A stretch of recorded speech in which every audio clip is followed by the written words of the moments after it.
Hello and welcome to another side play. Me, GamerWolfSix of Khemia. Before we start, if you're interested in playing this game, you can get it for free on itch.io. But if you want to support the people that make this game and or get the newest version earlier, you can go to Patreon, which is $3 a month for this and other games.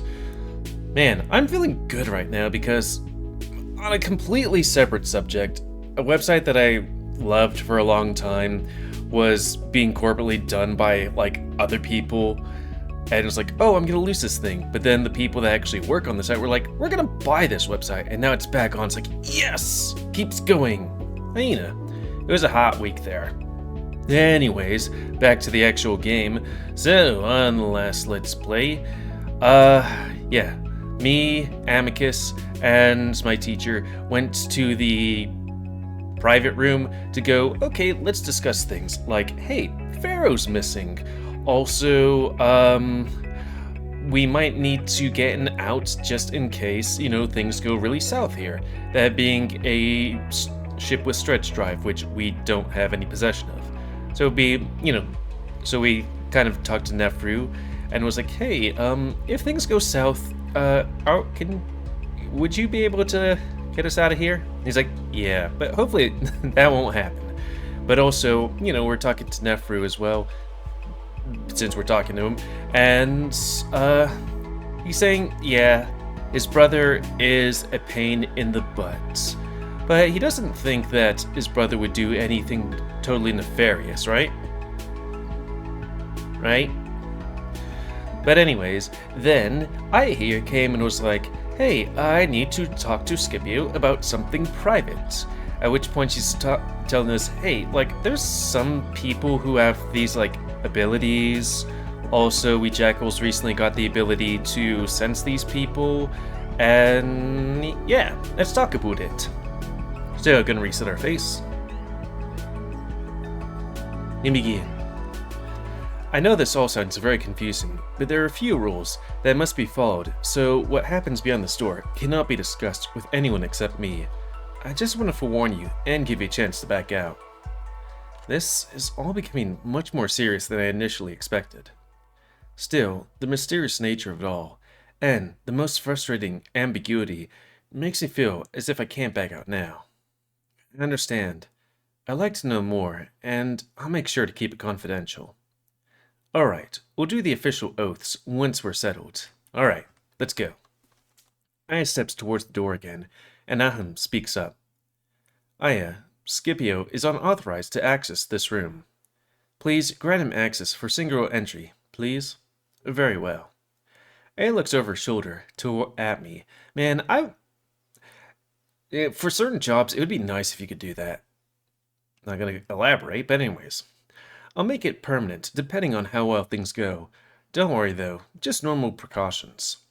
I nod, simultaneously checking my body language, stilling my tail, keeping my ears up and my shoulders loose. And don't worry about the sound you hear as you pass through the door. It's all part of the process. I lower my ears, about to ask Aya what exactly that was when I see the room.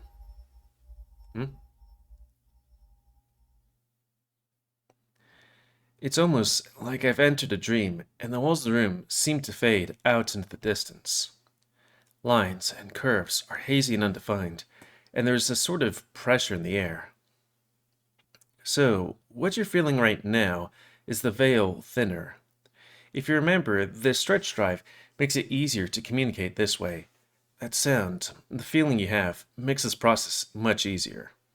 I see. I never have anything to add. Because I never have anything to add to these things.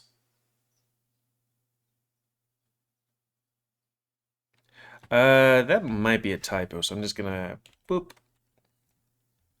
Because that just sounds weird. It's fascinating, unnerving, and uncomfortable, all at the same time. I'll start with the basics. We'll take the oath. By the royal blood of my family line and the ocean of the amalgamation, the words spoken in this room are sealed. Now go ahead and repeat something along those lines. I feel a bit of panic as I try to think of the appropriate and earnest-sounding oath of my own. By the sacred tasks of my imperial duties, and until the silence that follows my demise, all that is spoken within this room are sealed. I am relieved that Aya seems pleased with this. Alright, so here we go. I am the current Sakhet of Khemia, the 83rd in a long line of Ahotep's unification, post-Ahotep's unification. Sakhet sounds familiar, and based on my limited knowledge of Khemian language, something involving transmission or communication, along with a hint of something divine and distant. My main purpose, which began with my 15th year, is to communicate with the parents. I am quiet at first, in case she has more to say, and also to think about that. When she doesn't say more, I realize she's given me the opportunity to ask questions. I see. From my understanding, the parents are not just on a different plane of existence, but also difficult to communicate with, even directly, if that were even possible. That is true. However, I don't communicate with them through words, but rather through feelings and guidance. You do this without tech or any form of assistance? Yes.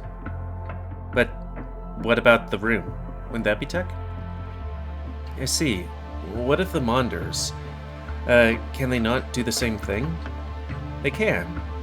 They are far better at it, but their methods are fully controlled and authorized by the parents. This way, it allows for more direct and quick communication. Oh, I was like, well, that seems simple enough, communication with the parents, but it's like, oh, you circumvent the,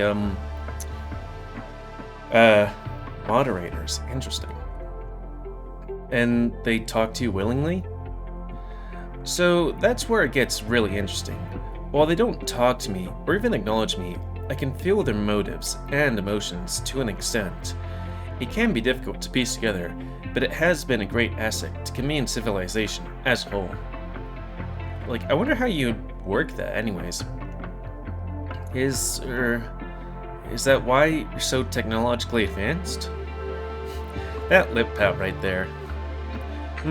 I've never personally been able to glean insights in technology, though it's possible past Sakhets have been able to, especially if they were tech-savvy. Probably not then.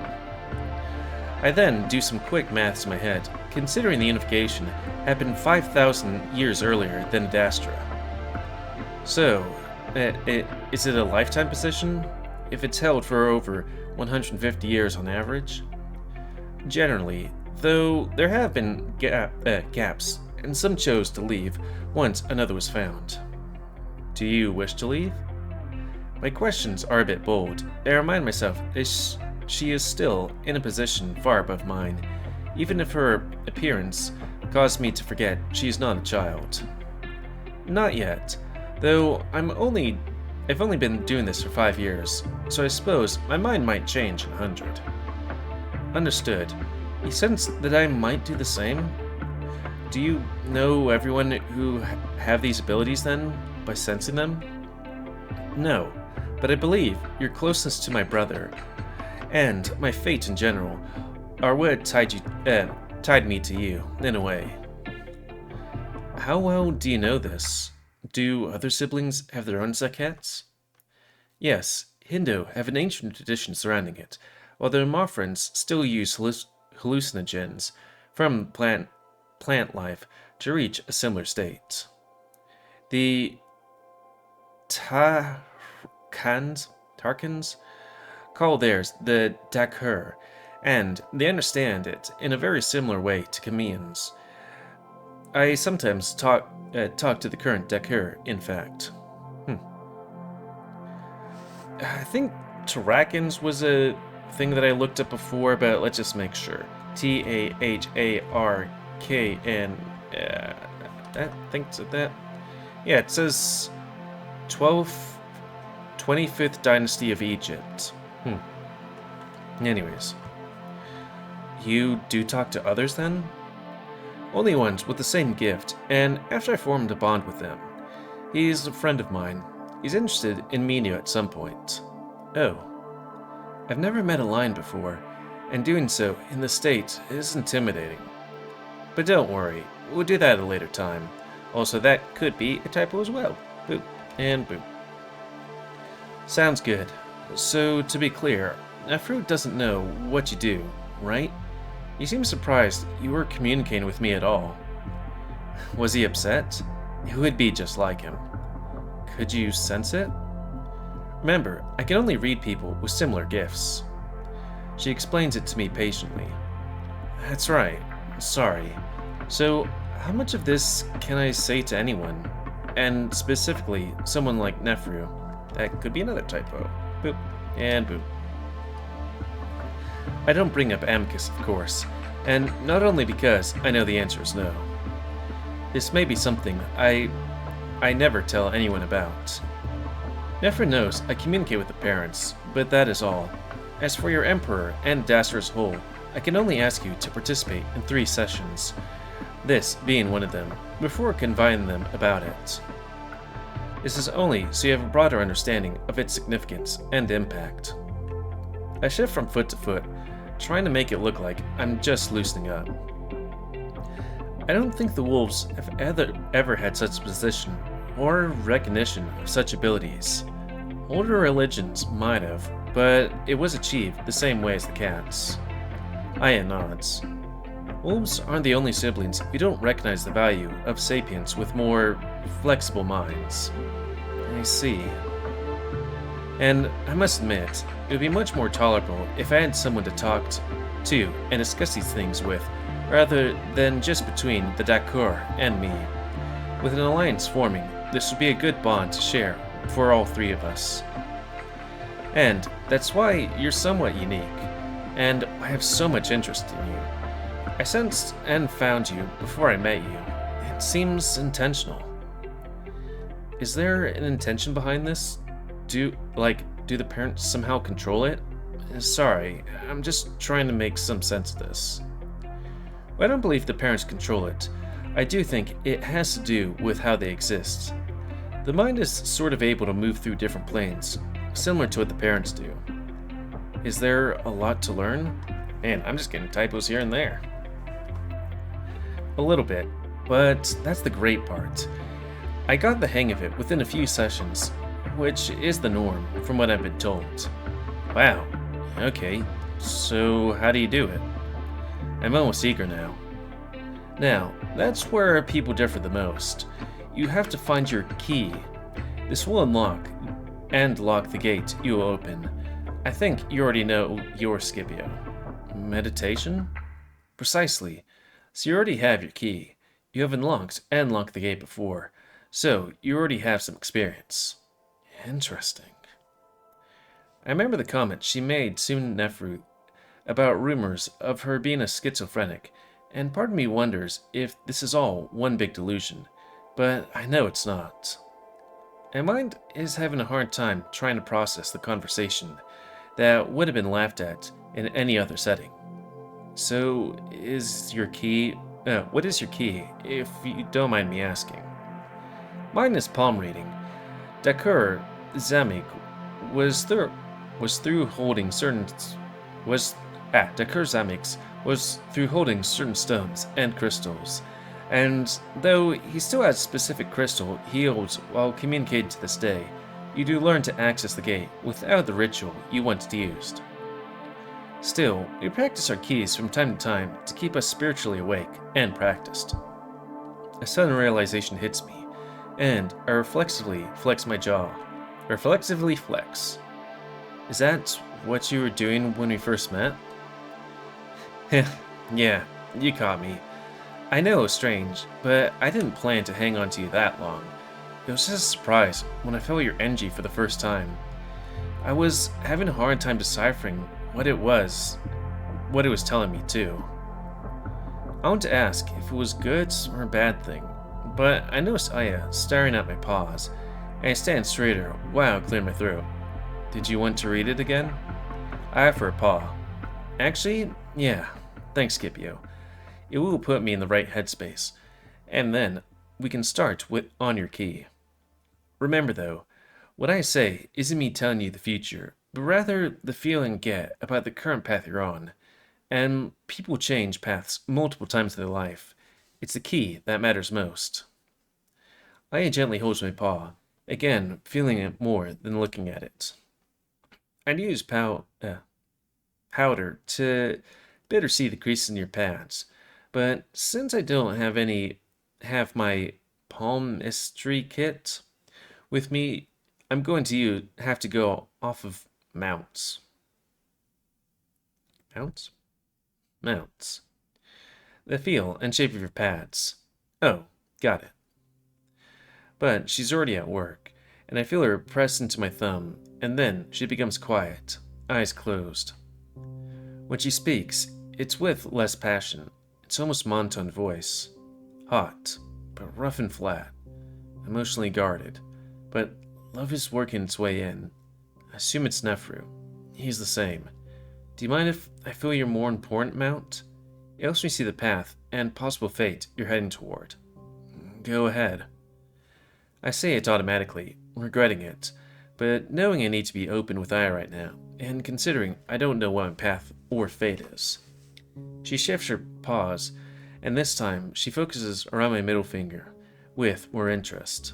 She pauses for much longer this time, and I get the urge to pull back again, despite her reassurance that none of this is set in stone. Still, if I feel connected to the parents, or anything that's fact, then why wouldn't she be able to see the truth? Cold and fleshy, lots of depth, more repression than I've ever felt before. I begin grounding my grounding techniques. Her eyes then rest on my claw, gently feeling the rough, uneven break where the tip had been scraped off, and I almost self-consciously tell her what happened. That I haven't had a chance to clip it yet, but I keep quiet now, not wanting to break her obvious trance. Aya fully opens her eyes, and the look she's giving my paw isn't a good one. Then she suddenly whispers a low and rapid-fire Khemian. Kiru em senet ka, the masket, aru, sa ahtep. The Khemian words are completely untranslated by my lingua, and I'm left staring at the jackal. It must have been a phrase or ritualistic saying if it wasn't intended to be translated. But slowly, her eyes focus a bit, and she smiles at me. What did you see? Aya seems to think hard about her words. I don't know yet, but I'll try to uncover as much as I can in the future sessions. Sorry if I worried you. It happens from time to time. Expression and those whispered Khemian words, which I'm now convinced are a blessing based on the few Khemian words I know, make me think it usually doesn't happen. Alright, now, do you always do what you always do when meditating, but try to reach further, if it makes sense. I remember how it felt the ship. Ooh, sorry. Throat. And I nod, crossing my legs and beginning my breathing exercises. The last I see of Aya, she's in a similar position, but with her eyes closed, her paws pressed together, looking completely absent, and I get the feeling that I'm being left behind. How embarrassing would it be to go through all of this build up only to find out I can't do it? Relax, I'm here. And that's the whole reason why I'm here, to help guide you. I glance at her, wondering if I even saw her lips move, then focus back on my breathing. Just like in the stretch, the barriers around my mind feel thinner than usual. After studying and analyzing my breathing, I focus on the barrier, feeling its shape, its purpose, its simple state of being.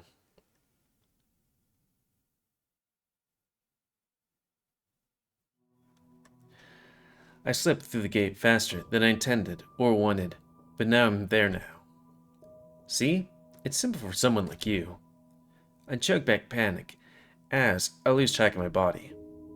It's okay. Remember breathing? Sure enough, I feel my chest still move. I still inhale and exhale steadily. Sorry, that caught me off guard. Where are the parents? Where are you? So that's another level that we'll discuss next time. As of now, you're free to move and feel about the universe. Don't worry about going too far. Your brain is always connected to your body, and you can always snap out of it. Okay, the whole universe? I might try some of that then. Feel free, and if you need help, just think of me and call for it. Understood.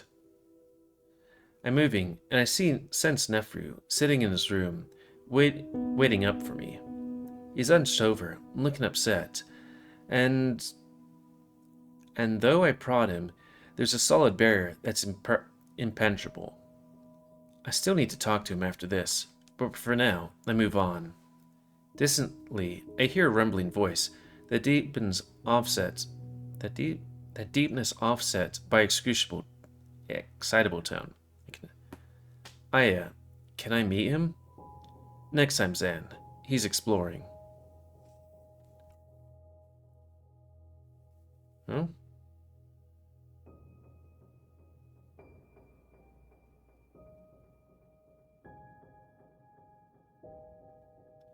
I don't know what that is. Oh, maybe the lion guy's around? I'm already far from the place it started, and somehow I know where to go. This is his hometown.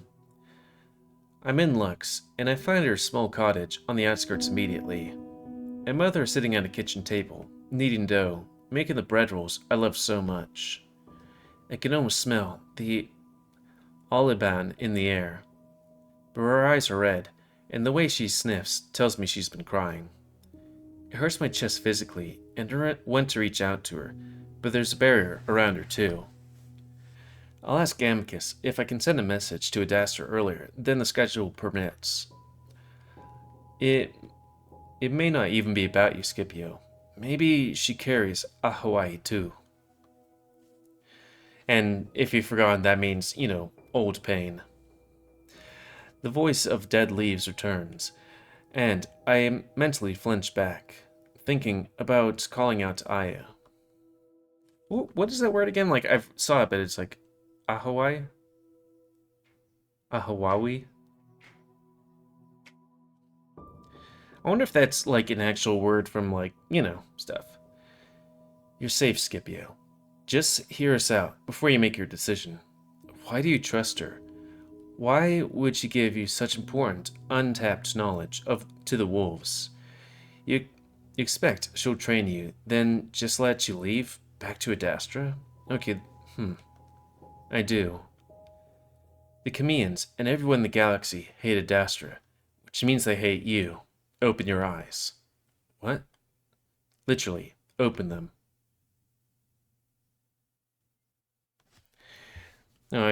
Such big owls. Also, yeah, thumbnail time? I stare. What? Was that the game? Test? Okay. Oh, she's levitating. Huh. It's impossible what I'm seeing and what she's doing. It's unnatural. What is she? It's as if she's making a mockery of meditation, but she's actually levitating. I see you, Scipio. I see you. So much emphasis on that word, and I flinched back again. What? I quickly closed my eyes again, knowing this isn't real somehow. She speaks again, and when I peer through the cracked lids, I see her mouth doesn't move. I see your motives, your struggles. I know what you're doing. Her tone is cold, angry, and accusatory, and the smile fixed on her face makes it hurt all the more. Pain cannot be undone. I close my eyes again. I'm afraid. I'm in a dangerous spot. I know that. I'm no longer in that room, and that's not Aya. Something has gone wrong, and I'm stuck. What do I do? What was it she told me? Think of release. Think of all the pain leaving you, dissolving, reorganizing itself into something neutral, as all things should be. Look deeply and try to understand the meaning. Fear and pain are a natural part of death, but after, I cast around for something else, something that might tell me what this means. Ah! Blinding pain from the inside out like you've never known, and I feel my insides, my lungs, my heart lurch and spasm violently against it. That's it, Scipio. Then it's over. Help! I need help. I'm stuck. I'm alone, and I always have been. Scipio! A loud voice right in my ear. I'm suddenly in the fetal position, face against the ground, and I realize I'm covered in sweat and tears. I keep my face pointed towards the ground, waiting to catch my breath, vigorously wiping away tears. The only thing worse than crying as a male is crying in front of a female. It doesn't matter that she's Khemian. The confusion combines with the humiliation, and I feel a little anger towards Aya. She must have known to some extent what's happening to me. Did she mean for this to happen? But then my hackles lower as I realize she couldn't have. At least, I don't think so. Finally, I look up and see Aya knelt next to me, her own eyes filled with moisture. I'm fine. I say it quickly, and with a surprisingly sturdy voice. Just lost my breath. Scipio, remember, we can only do this with trust and honesty. I know that it's impossible to ask when you've only known me for a day, but I'm an expert at this. I need to know. I feel another burst of irritation. You're 19, Aya. I was gonna say more, but there must be things she doesn't know. But the look on her face instantly crushes my chest that already aches. I suppose you're right. I apologize for causing this I can't lose the one person who might have the answers for me. Wait, I'm sorry. Things are happening to me that I don't understand. Every time I feel like I'm about to get an answer, something like this happens. Something that leaves me with even more questions. She lets out a rasp of silence for a minute or so, but the look on her face of dejection is burned into my brain. I'm sorry. I just need a bit of time to put it together what happened. I know I need to tell someone about it, but I'm scared I'll be seen as mentally weak. The experience is leaving me painfully open and honest and vulnerable in ways I never dare to be on Adastra. That's the feeling. That's at least a feeling I think I know, Scipio. At least my mental facilities have seen as a detriment. Being seen as detriment.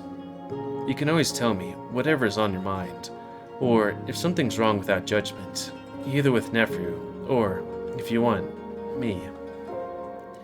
I think only you can understand what this might be. Possibly. Again, I'm sorry. Distressing things can happen in these states, and while I know you're struggling with different issues, you can tell me, and I can help you. I look at her with an expression I'm not sure I've made before, because I've never felt the combination of emotions inside me right now. Defeat, misery, maybe a little hope.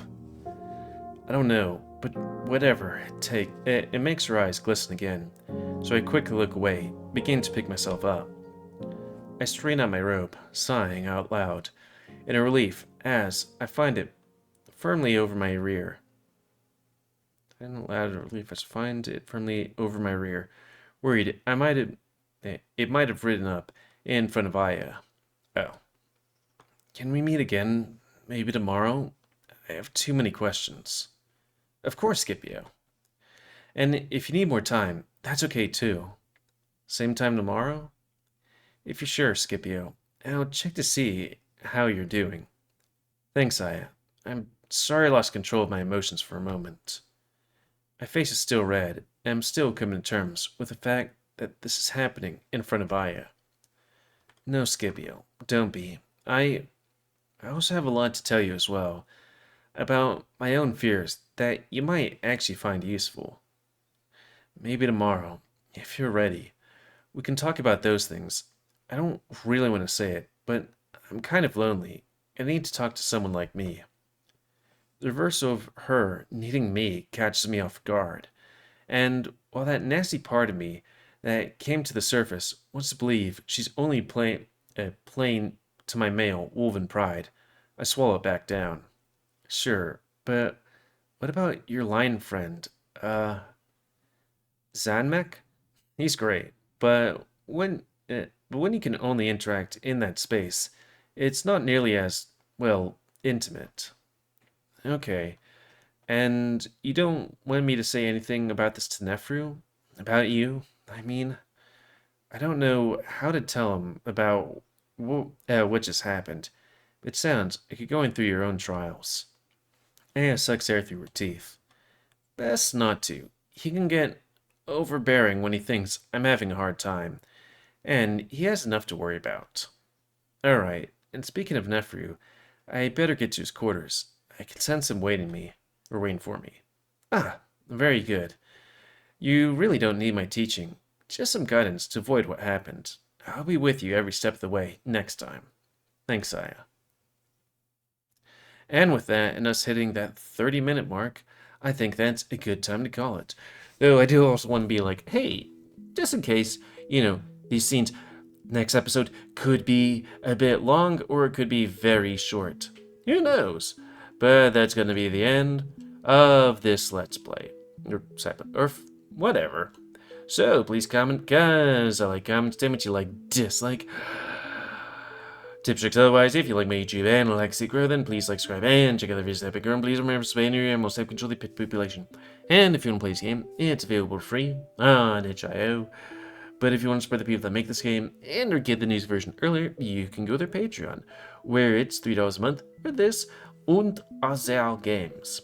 Hyena. And until next time, another side play. Me, GamerWolfSix, Khemia. I have got some, what is it called? Errors to give them? I don't know. The things where I'm like, oop, that's a problem. Oop, that's a problem. Oh, what would you call it? Yeah, bugs and feedback. Anyways, thanks and see you.